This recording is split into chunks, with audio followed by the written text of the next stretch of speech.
talk about a hot topic that has set schools ablaze. Literally, Kenyan schools have gained the grim reputation of being death traps. You may wonder why our schools are getting such a bad rap.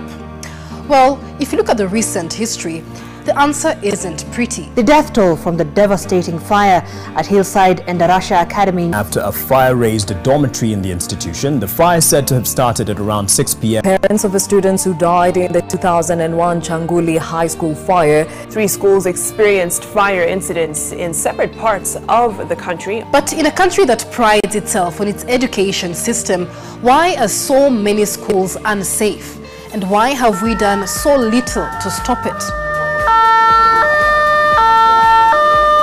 From the heart-wrenching Changuli Secondary School fire that claimed 67 lives in 2001 to the Hillside and Darasha Academy, the death toll keeps rising.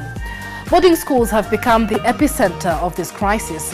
Over 70% of secondary schools in Kenya are boarding institutions, and for many, conditions are anything but safe. We cannot year in, year out lose our children because of failure to adhere to the regulation. Since 2001, over 100 students have died in fire-related incidents in schools across the country. Scores others have been injured and emotionally scarred.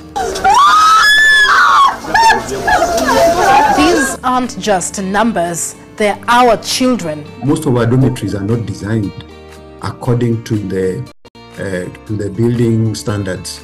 Building codes.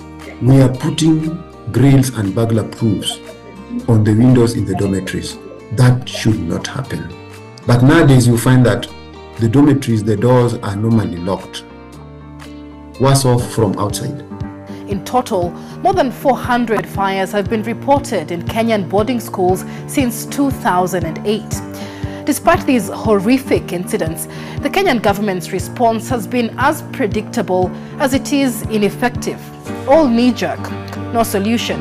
We have the government forensic teams led by the government, the chief chemist and the chief pathologist, because we want to get to the bottom of it. We know our government is competent enough to be able to unravel what actually happened. Does the central government even have a plan which has details of how come counties are equipped?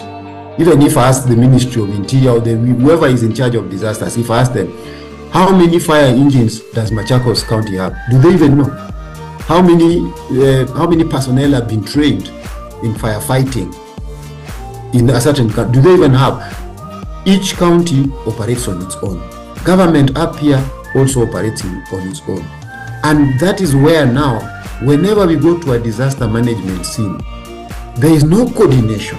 But why are young people lighting fires instead of lighting up their futures? Because some of these things build over time. They build over time, but we turn a blind eye to symptoms. We deal with symptoms, but we don't deal with the root causes. Can we go to the root cause why somebody in school just wakes up and think of burning? Let's flip the pages to the school's Safety Standard Manual of 2008. The manual was introduced to ensure that schools adhere to basic safety standards and requires schools to implement robust fire safety measures. These include installing accessible fire extinguishers, fire alarms, and clear signage for emergency exit. But honestly, it's been mostly ignored. You will find that most of the dormitories don't have those fire extinguishers. I can tell you for sure. First of all, a document for a disaster management of a guide which was developed in 2008 by now should have been reviewed. What was not a threat in 2008 has now become a threat. How does that manual address it? To add fuel to the fire, poor infrastructure and bad roads make it harder for firefighters to respond. Zimamoto mahali ilikuwa inatoka ni kilomita kama 12.